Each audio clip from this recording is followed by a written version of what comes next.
Welcome, everybody, today. My name is Dan Petrell, Senior Director for Strategic Communications here at Maryland Realtors. Today, I have the pleasure of introducing our colleague here, Colette Massengel, Maryland Realtors Director of Professional Development and Member Engagement. And she will be having a conversation with our special guest, Dr. Marie Amy Taylor, founding partner and principal of the Interaction Consulting Group, about implicit bias and the processes to override it.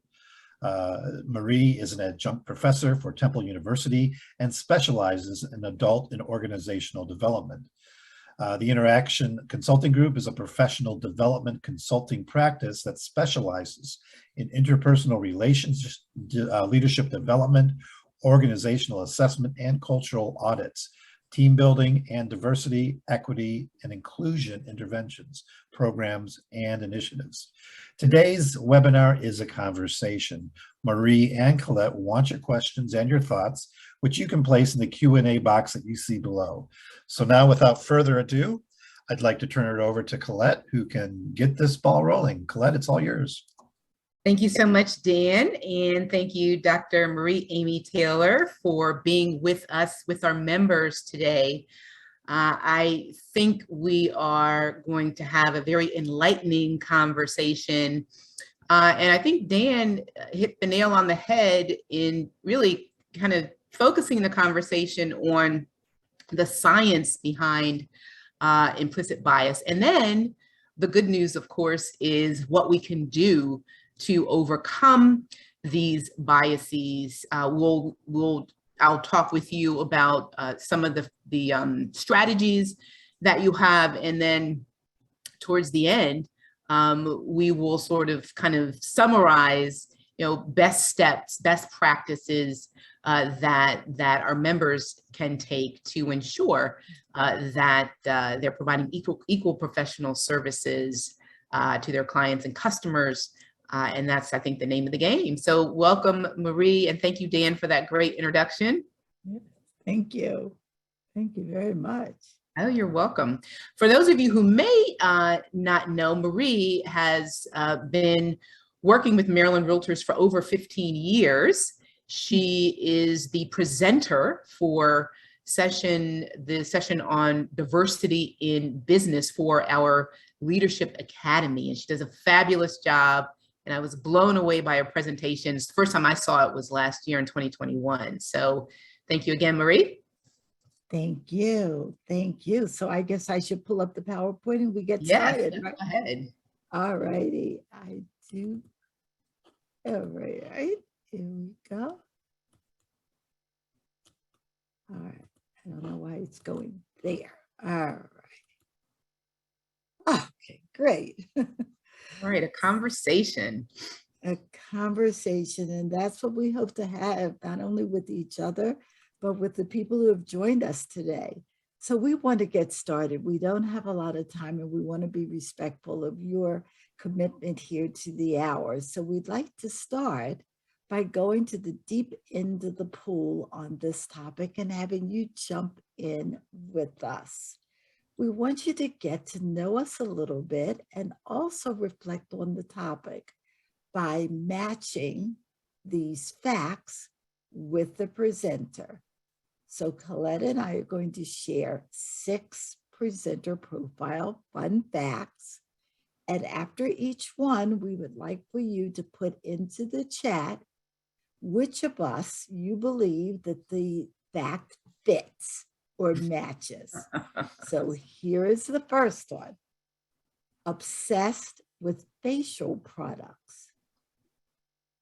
So if you would just put into the chat, is that Colette or Marie?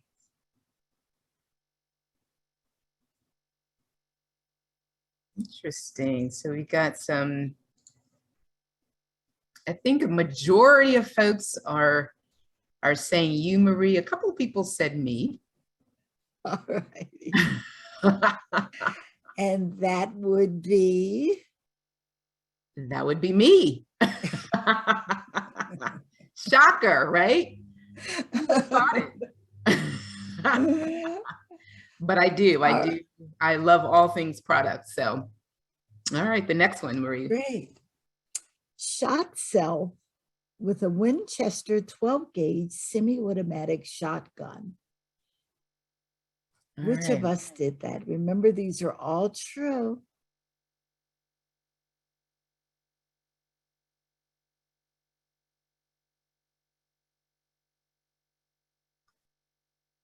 It's looking like a majority of folks are saying you, Marie. Somebody said question mark, how would we know? Well, that's a very good question. How would you know?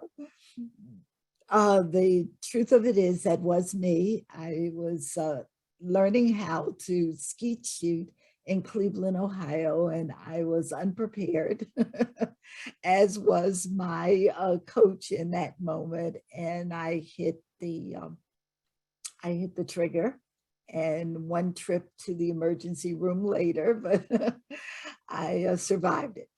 All righty, let's move on. One of us is a former real estate broker.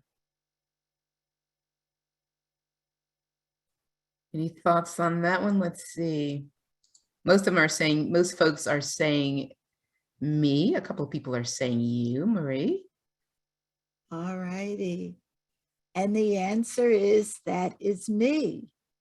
My father, David E. Amy, was either the first or the second African-American real estate broker in the city of Philadelphia. He started his real estate office in 1923, I believe it was, somewhere close to the Depression.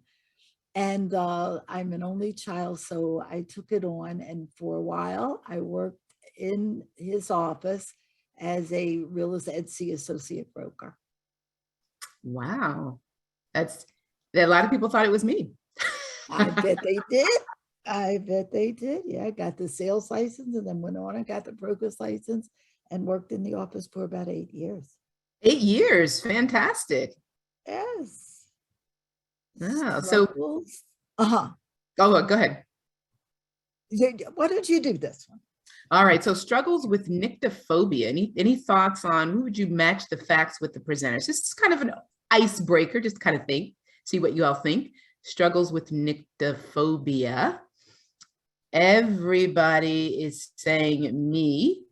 Everybody is a couple of people say Marie, but it's actually me. I slowly am overcoming that and my fear of bridges.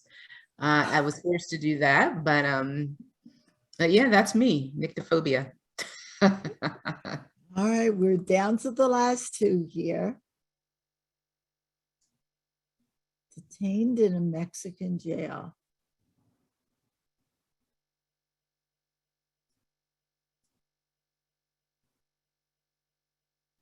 A lot of folks are saying me.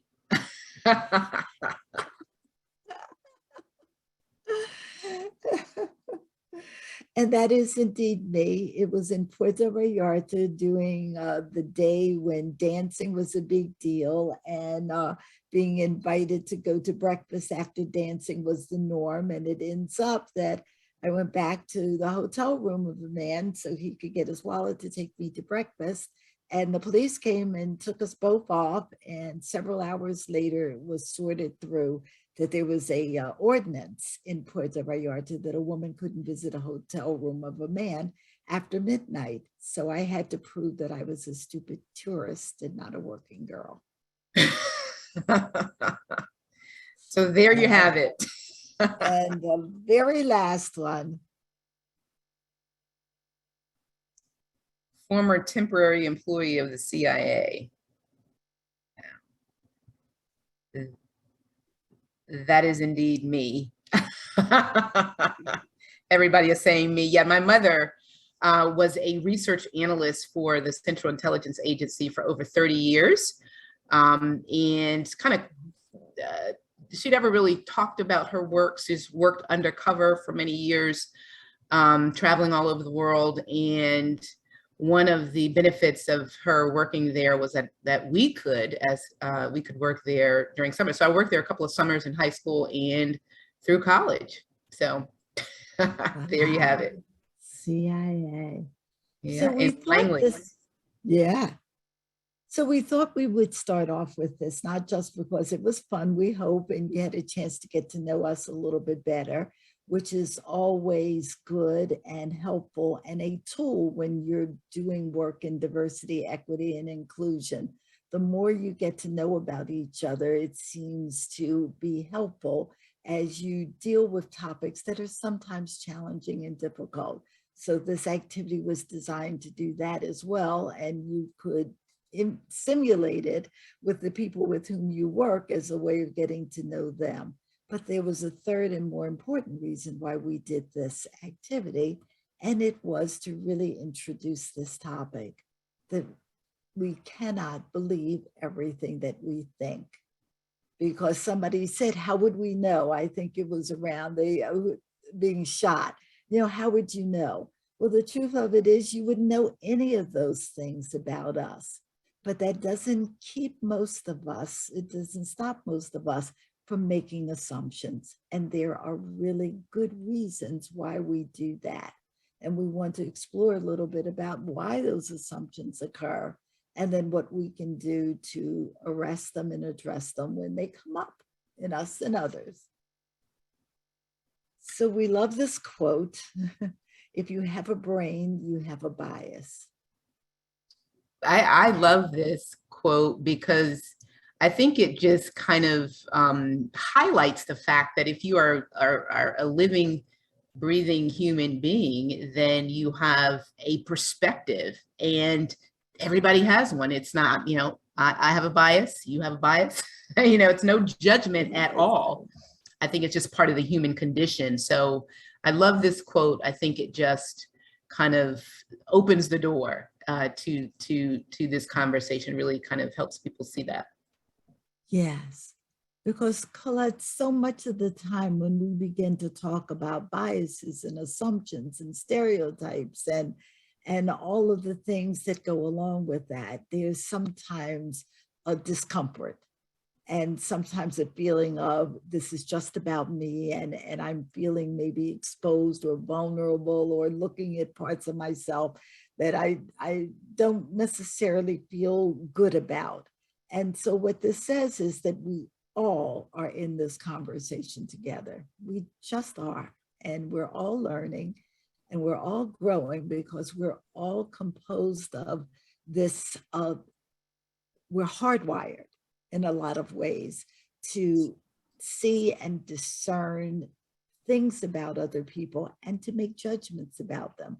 So there's some neuroscience with this, that our unbelievable brains are composed of all of these different areas that allow us to remember and understand and analyze and evaluate and create, to create stories, to create pictures in our minds that stay there as ways to guide us in our future actions. And this amygdala is really a part of that whole system. It is there for a reason. It governs our emotions, and those are positive emotions and negative emotions. And sort of stimulated us when we were thinking about, do we face, do we fight, do we flee in certain situations?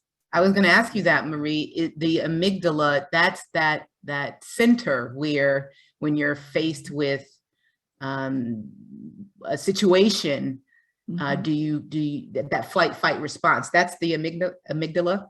Yes, Yeah, that is the amygdala in action, and it can be very good because it can give us that adrenaline in a moment that says run when we need to run.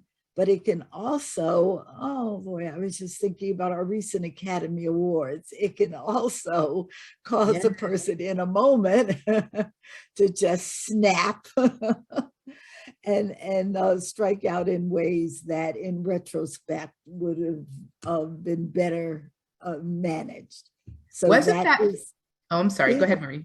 Yeah, you go on. That was a really what a moment.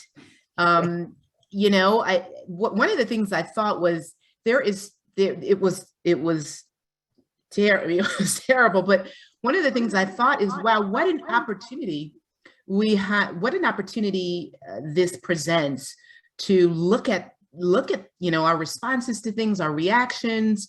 So I don't know what Will Smith is going to do with this moment, but certainly it's a teachable moment for everyone to look at how we respond in that those moments. Yes, yes, because they are going to happen because we are hardwired on some unconscious level by all kinds of stimuli that we've experienced to have reactions. So on our conscious level, there's this critical thinking that could have stepped in that moment for him. But there were habits and patterns and emotions and beliefs and values and all kinds of memories that may have been triggered in that moment for him. And wow, they just took over. They just simply come over. So it doesn't excuse us from our behavior, but it does give us a place to begin to understand it. And if we begin to understand it, then we can maybe have some tools that we can apply to help us in those situations. So in that moment, for example, we could just continue with that example. The schemas were there where he looked at that situation. He looked at it, there was music, there were images, there were other sorts of things going around that he could see and hear and feel and experience. That's on the conscious level. On the unconscious level, for everything that he was experiencing consciously, there were thousands and thousands and thousands of other pieces of data that travel with that. So in that moment, he may not have even realized where he was and what was going on because he was being bombarded with all of this other information. I think that's fascinating. That's a fascinating fact. Your unconscious mind has the ability to process 11 million pieces. I just can't even, it's unbelievable. It is. It absolutely is unbelievable. So we come to all of this then with this hardwired capacity to have biases and to make associations. And so implicit bias is those attitudes or stereotypes that affect our understanding, our actions, and decisions in an unconscious manner. And that is both the challenge and the opportunity with implicit bias, that it is happening on the unconscious level. So often we don't know it's coming up until it does. And sometimes we may feel that that was too late. And so this phenomena impacts how we see people and perceive reality, which is why there can be so many different judgments around an accident that happens in front of us, that 10 people can see that moment so differently. Yeah. You know, That's what good. we really think about certain types of people, not what we say we think and what we want to think, but what we really think. Are there any of these on here that really draw your attention, Colette? The certainly perceptions, you know, and it just struck me what you said about 10 people watching the same thing and coming away with a totally different perspective. The other concept that kind of jumps out at me is listening skills. And that's one of the things that I have worked tremendously hard to develop. Because most of the time I find myself even recognizing that there's two different ways you can listen, right? But most of the time I still find myself listening to respond instead of listening to understand, because listening to understand is hard, you know, because you have to be willing to, you know, put your own judgments aside for the moment, you know, put your beliefs aside for the moment, so you can really hear the other person and where they're coming from. And it's a challenge for me to do, and I suspect a lot of other people, you know, which is why we have to actively work. It's like a muscle, you know, you have to actively work every day to do it. Yes. And I'm so glad you mentioned listening in particular, because this whole notion around cognitive dissonance, for example, has to do with the fact that it is hard for us to listen to things that we don't want to hear, that we don't believe, that go against our knowledge or values or whatever. And we just don't hear it. We don't want to hear it. We don't choose to hear it. We're uncomfortable with it. We negate it. We say it isn't true. I need more evidence. What's your knowledge base on this? And you know, that is a form of our reaction to the fact that I'm uncomfortable with this information. Yeah. We do have a question. I'm sorry. Yes, Daniel. Yeah, I know you wanted me to tell you if we had questions. We do have a question right now. Somebody would like you to give an example of a microaffirmation. Oh, yes. I actually have one right at hand. A microaffirmation is when someone brings to the attention of someone else that something that they said or did had a negative impact on them. And that in that moment, instead of the response going to the person who felt targeted in the moment, people rushed to the person who was accused of the microaggression to support them in this moment when they've been exposed, where they may feel badly, where they may feel vulnerable. So instead of addressing both parts of the situation, the person who exhibited the biased behavior, and also supporting the person who was the victim or the target of it. In microaffirmations, the rush is to make the person who was accused of the perpetrating the microaggression feel better about it in that moment. You know, I know you're not a racist. I know you're not sexist. I know you're not an ageist. You know, I know you really well, and you would have never really meant that. I'm really sorry that the other person perceived your behavior in that way. All right, that's a great example. That was an excellent question too. Yes. Any other questions, Dan? Not yet, but I will let you know as soon as they arrive. All righty, and we encourage the questions. Yes, please. So we're continuing to move on. So, as if it were not bad enough, That we have all of this stuff inside of us, all this hardwiring and all these stimuli and all this information that we're dealing with. This whole thing is exacerbated or magnified by just plain old stress, time pressure, when we're multitasking, when we're not really sure about what kinds of decisions we're supposed to be making and what we're supposed to be using to make them, when we don't have full information or where the information is unclear, or when we just don't have enough information about the parties involved.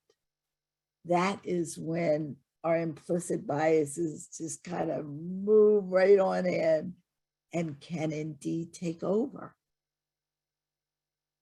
And we've got some thoughts on how we can, as we get closer to the end. I just was looking at the lack of clear criteria, decision making. You know, yesterday, my colleague Kathleen D'Artez and I were out at Harford County Association of Realtors doing a presentation in front of the brokers, managers, and team leaders, talking about, you know, making sure that we continue to provide services in an ethical manner in this really challenging real estate market, and sharing some best practices. And one of them is to create checklists, as many as you need to maybe your contracts checklist, your advertising checklist, your fair housing checklist, so that you don't have to revert to the lack of clear criteria, or potentially the bias that might come forth because you don't have that tool, right? Yes, yes. In moments where we feel that we have to freestyle, those are often moments where things that were buried alive inside of us get a chance to come to the surface, because we don't have real clear schemas or scripts or checklists to rely on. That's understood. So we do have another question. Oh, yes. And the person is just asking, couldn't the implicit biases be true? That's the question.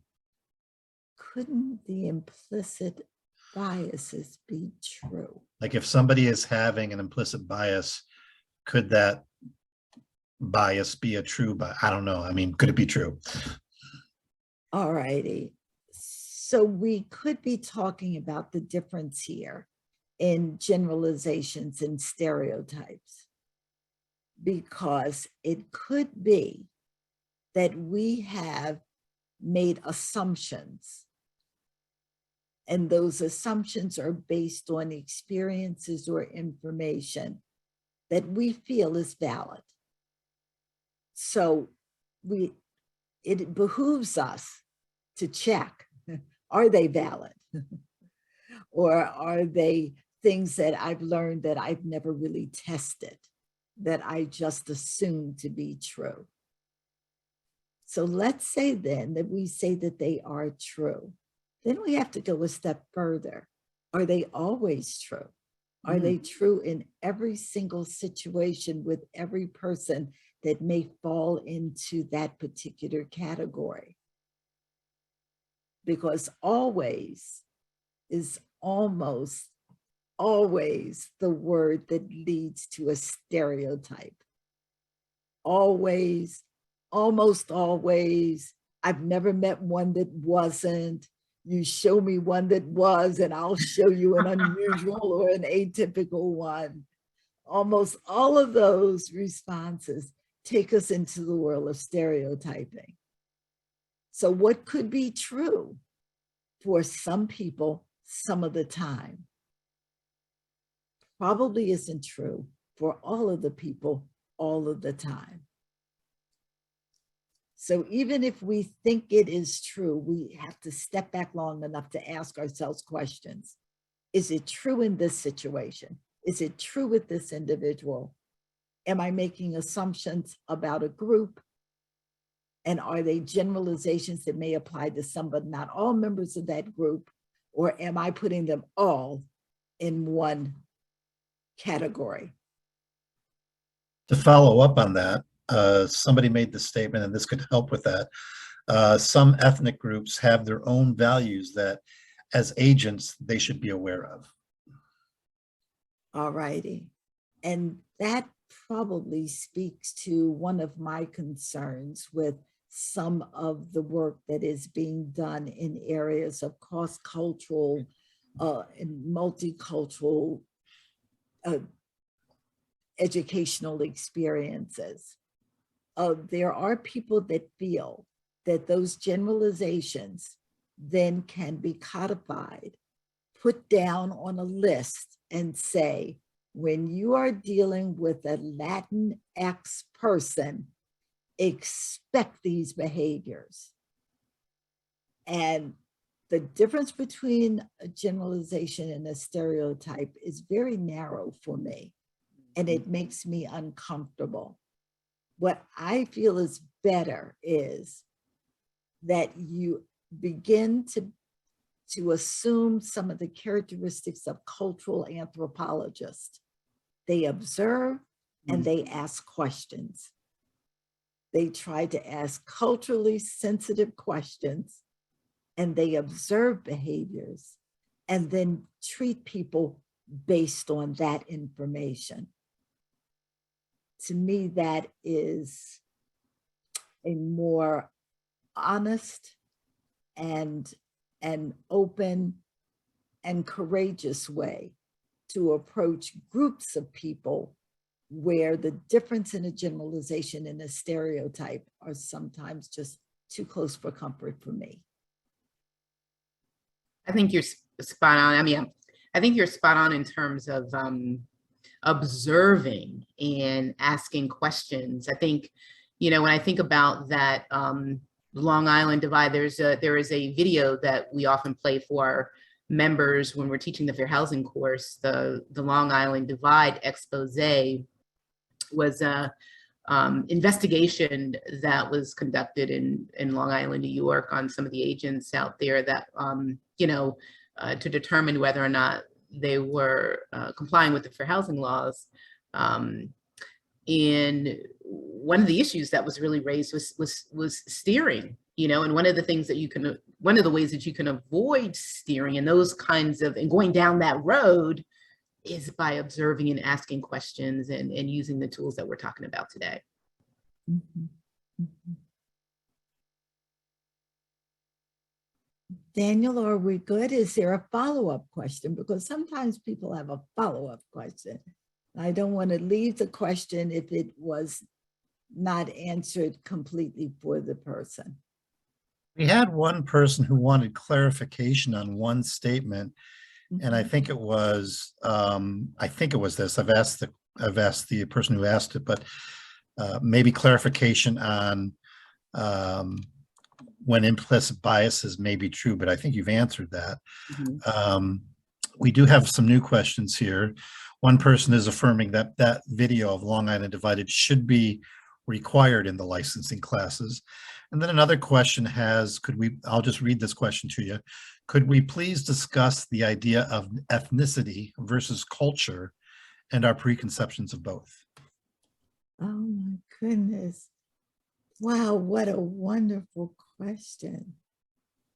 Yes. Well, Colette, from the very beginning, we said this topic was huge. Yes.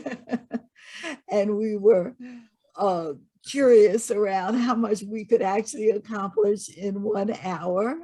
We were. So here is an opportunity for us to go out of what we had originally planned to do, to talk a little bit about the difference in race and ethnicity and culture and how they are defined by people, which speaks of, in my mind, a lot to identity. And then that takes us into a whole another body of work around the fact that there are differences and similarities in what people perceive of as race or and race and nationality and ethnicity. And ethnicity is often associated with culture. And it also gets very tricky because some groups consider themselves ethnic groups because they have shared cultures. But then within those groups, there are subcultures, and some of them are based on geography or race or other sorts of things. So it can get a little bit complicated. Right. When I do some of the anti-racism work that I do for one of my clients, one of the first activities we do is sort of this go around where people get to identify who are you, and they can do it racially and ethnically, or racially, ethnically, and culturally, as a way of demonstrating that there's something called intersectionality, that we're not just one thing. So I am African American. That is a way in which I define myself. So it is a race, but it's also a color. And it's also a nationality. Mm-hmm. And it's also a culture. And it's contextual, because when I leave here and I go to Africa, I feel very much more American than I do walking around the streets in Philadelphia, where the African American tends to sort of meld a little bit differently. That's a fantastic question. Yes, and a Yeah, complicated answer. Yeah. Yes, maybe we'll do a little bit more work around that, Colette. We certainly can. Yes. So Daniel, should we move on? Yes. Yes, yeah, go ahead, move on. We've had some positive affirming statements. One person is glad that you're pointing out that all people have implicit biases, not just one culture versus another. And so continue. And if another question comes up, I'll let you know. Thank you, Dan. Thank you so much. So this is that world of blind spots, that world of, what am I thinking? Do I really know what I'm thinking? And how it's showing up. And when I first heard about this mental residue thing, I just really got so excited, because I said, now I really, really resonate with this. And this is research that's confirmed that even if we feel that we have uncovered some of our biases, that there remains this like mental residue, like fingerprints, like that dust that they use on CSI TV, that if you put it all over us, you would see the residue of some of the things that we've been taught. And the residue can be even counter to who we think we are today and the values that we hold, but it's there. So last week, I was talking to a woman who spent some part of her adulthood, young adulthood, in the South, in an environment where the women were very sweet and very, very, very gentle, and they all wore pearls, and they were all mean to her. They were all mean to her. So fast forward now to the adult woman that she is, regardless of who is now wearing the pearls, including our vice president and Rihanna and other Right. people. Her psyche reacts to the women wearing pearls, and she has to stop herself and say, these are different women. These are different pearl wearing women. I don't have to bring my mental residue into this situation. So I thought about myself. I live in Pennsylvania. My dear father, who was in all ways really a diversity practitioner decades ago, taught me many things. One of them was that no New Jersey drivers can drive. He just really did not know why they ever got a license, because clearly they couldn't drive. And to this day, when I go from Pennsylvania over to New Jersey, if somebody cuts me off or does something crazy, and I look at the license plate and it's a New Jersey license plate, I say, Daddy was right. And then I have to stop myself and say, Daddy wasn't right. That's just one driver. What's wrong with you?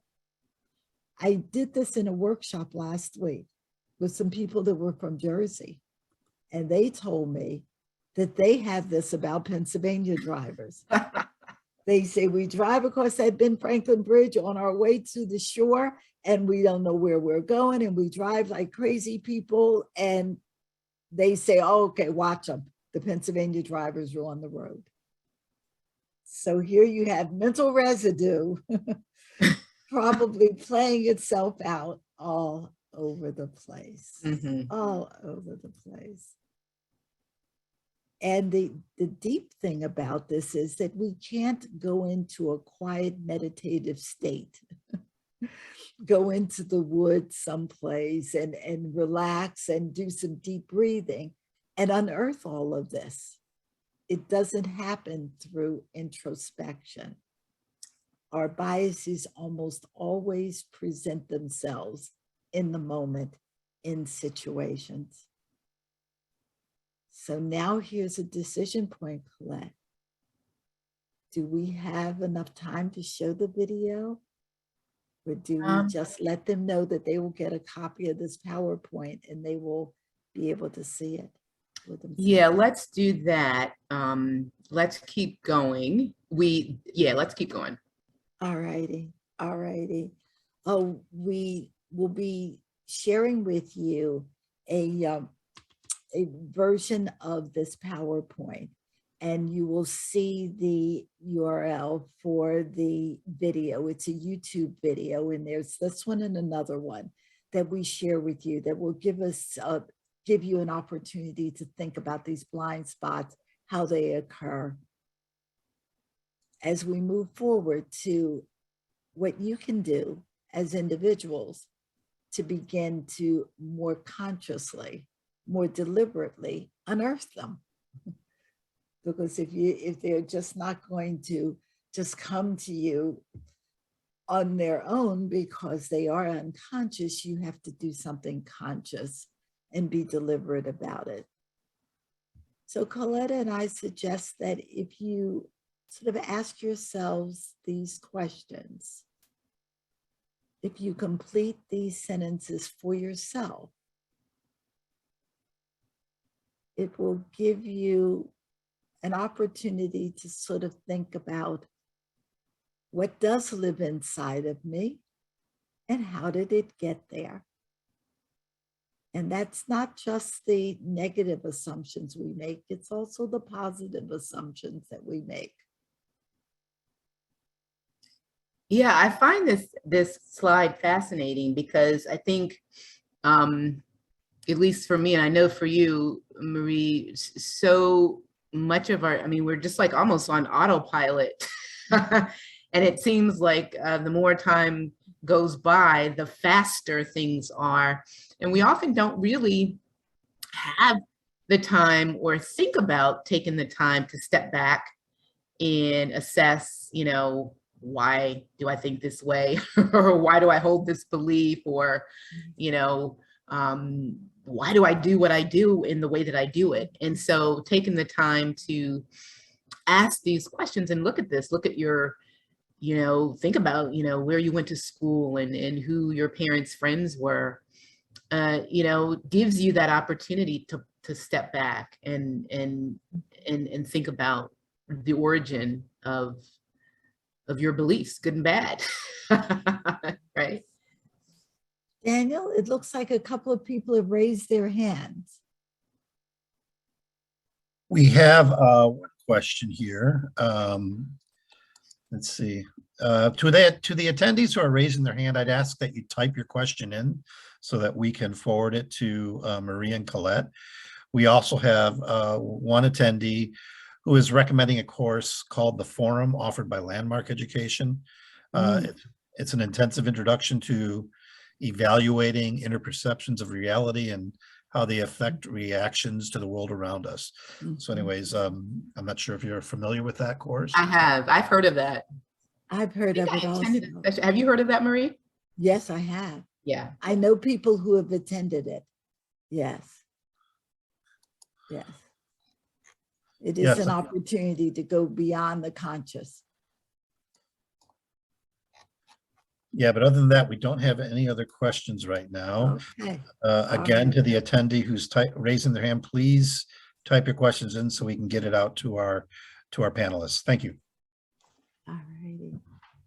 Oh, we can also suggest for those of you that are interested in exploring your implicit biases, the Implicit Harvard Association test is online. We will also provide the URL for that.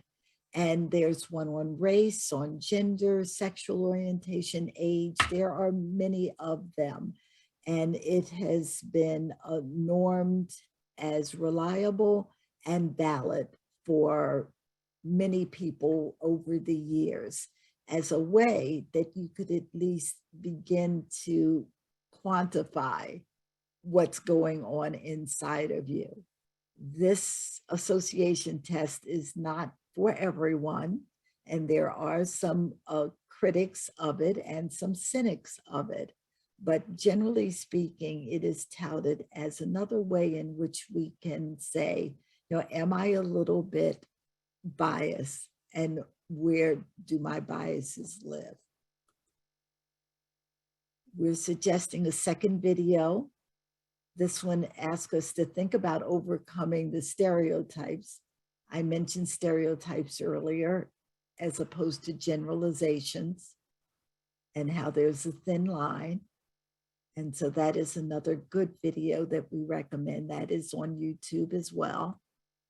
Yeah, and I'll just say one of the things that struck me about the videos, they were talking about in the 70s, and that many of the people that auditioned to be in the orchestra in the 70s, they were mostly men, and they started doing these blind auditions. And when they started doing the blind auditions, many more women were accepted into the program. I don't know if it's Juilliard or one of the other schools, but they just didn't realize that those biases were impacting, and here we are, after they're now doing blind auditions, that many more women were being accepted. So I just thought that was a really interesting fact that was shared in that video. Definitely worth watching. Yes, absolutely. So we have about, looks like 11 minutes. Some of our microaggressions show up as some microaggressions, which are sometimes spoken of as paper cuts or mosquito bites. They are small incidents that happen often enough that they cause a person to feel uncomfortable. They don't take us to the hospital, but they certainly hurt. And some of those are our implicit biases showing up. So we wanted to talk about the importance of our language, the words we use, My mother said this to me, and she was a wonderful woman and almost always said the truth, but this time she was wrong. Because some of the words that have been used in my presence, directed to me, to my children, have indeed broken my heart. So our words are powerful. So as we move forward here, we want to think about intentionality, because I believe that we are good people. We want to be good people. And therefore, we don't want to consciously allow our biases and assumptions and prejudices to hurt others. We judge ourselves by our intentions. Others judge us by our behavior. So even if we want to feel that we have positive intentions, the truth of it is that when we behave in certain ways, and the frequency and the intensity of that behavior can have an impact on others, on individuals, on groups. And so we judge ourselves by our intentions. Other people judge us on the impact of our behavior. So to say, I didn't intend to hurt your feelings, to use an inappropriate word, to act in a way that caused you discomfort, pain, discrimination. I didn't intend that to happen. Well, that's helpful, but insufficient.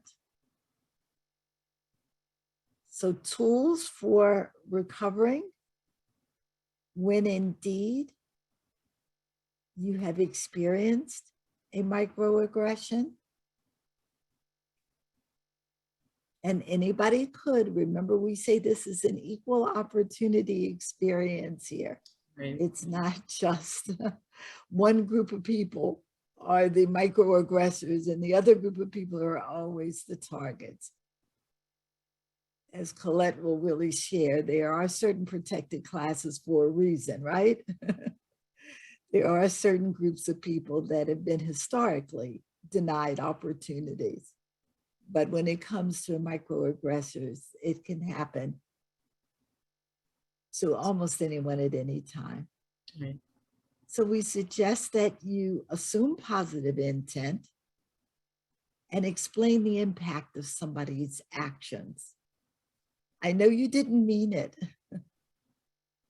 but when I ask you to use the pronoun they when you address me, and you continue to use he or she, that makes me feel like you're not considering what I want. You can ask a question, and that disarms offenders often because they're not aware of their verbiage, the history of it, the impact on you. And asking a question sometimes will cause them to say, oh. Sometimes there are things that you can see them coming a mile away, a joke, a phrase, a word. And you simply have to interrupt and redirect. I think I've heard that joke and I really don't think it is appropriate. Could we talk about something else? What's for lunch? You can make something an individual issue and not something associated with a specific group. You know, someone is late. Well, people can be late. And it doesn't necessarily mean that they are a part of a group that is historically late. It could be them. On the other side, you could see a behavior that someone is trying to make a very universal behavior, a very specific behavior, and you say that everybody does that. You know, did you notice how they were offended when I mispronounced their name? And you say, well, a lot of people, that's pretty universal. that people feel affirmed and honored when you try, when you make an effort to pronounce their names. So that's not those people or that person. That's pretty standard. And when all else fails, you could just simply say, ouch, ouch. It's a magic word in a lot of situations. It can get people to immediately understand they've been hurt. Want to quickly talk about apologies. We love this quote. We do. It won't change what has happened. It can help you move forward. So you have to accept it. You have to accept what's yours to own. You have to acknowledge the impact, intentional or not. You have to apologize without a but. I'm sorry, but takes away the power of the apology. And then you have to really make an effort not to do it again. So if you apologize and then you keep doing this thing, it sort of dampens the impact of the apology. So this is you, Colette. So what's next? So thank you, Marie, for bringing us back full circle. For those of you who may have seen the article that I wrote for Maryland Realtors Magazine on implicit bias, there were some wonderful tools that we could use to begin to override some of these sort of this science that causes us to behave in these ways.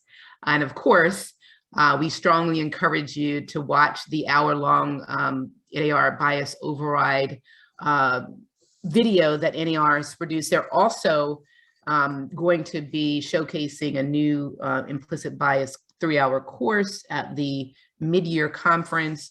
And just to talk about some of the protocols that they shared and that Marie touched on in the video, humility, right? And when I think about humility, I think of you know, being open, you know, and curious. And, you know, when I think of tap the brakes, I think pause, step back, like Marie was talking about. Think about how you might widen your circle, explore accountability, check in with a colleague, self-audit yourself, institutionally audit, and of course, watch the NAR bias override video. There are a couple of other tools to set you and your client up for success. What are they, Marie? The protocols. So these are the protocols that that NAR shared in the implicit bias video that I thought were really helpful, and I think go along with a lot of the best practices that we teach in the courses, individuating, and Marie touched on this, talking about asking meaningful and intentional questions and not assuming you know what your client is seeking. I think that's a great way to not engage in steering. You can counter type your stereotyping by surrounding yourself with stories and images that begin to counter some of the negative stereotypes about particular groups. And so you can begin to have a more broadened outlook. Perspective taking allows you to consider what the day in the life of someone from another identity group might be like. And then peer-to-peer intergroup connection, developing and sustaining relationships and friendships with people from different identity groups, which I 100% agree that it is one of the most powerful ways to reduce bias. And then the final, the checklist, we talked about that, Marie, in that last one. You know, use checklist, advertising, fair housing contracts as a means of ensuring that you're doing the same thing, using the objective criteria and treating your clients and customers that come before you equally the same way every time. That's a sure way to minimize liability. Have a script if you need to. That's totally an effective approach. Ask questions as Marie mentioned, and develop, continue, because I know you all do this already, but continue to develop your listening skills so that you get better and better. So we would like to thank you that this word, Meraki, is to do something with soul and creativity or love, leaving a piece of yourself in what you are doing. And when Colette and I first met each other a year ago, it was just sort of this connection because we both are committed to the work that we do and to sharing ourselves through this work. So we would like to thank you. Yes, thank you so much we know how valuable your time is. And we thank you for being with us today. And hopefully, you know, we'll have Marie back for some, she does some wonderful work. You see how broad this topic is. So we will definitely continue this conversation. So thank you for your time. Thank you for being here. We are grateful to you. Thank you, thank you, Marie. Both. Yeah, and thank you to both of you. I will say we don't have any other questions, but we've had a lot of affirming comments in the chat. So a lot of people have gotten a lot out of this. So I thank you both for this conversation. And to all who are still on this call, we will be sharing the slide deck as soon as Dr. Amy Taylor sends it to me, and a link to this webinar. So look for that soon with all those good links in there. And I would also ask all of us who are in attendance that our next webinar is April 13th, NAR engagement with NAR's president-elect and vice president, Kenny Parcell, who's going to talk about working and volunteering at the NAR level. So thank you again for your attendance today, and we look forward to seeing you on April 13th. Bye now. Thank you, Dan. Thank you. Thank you. And thank you so much, Marie.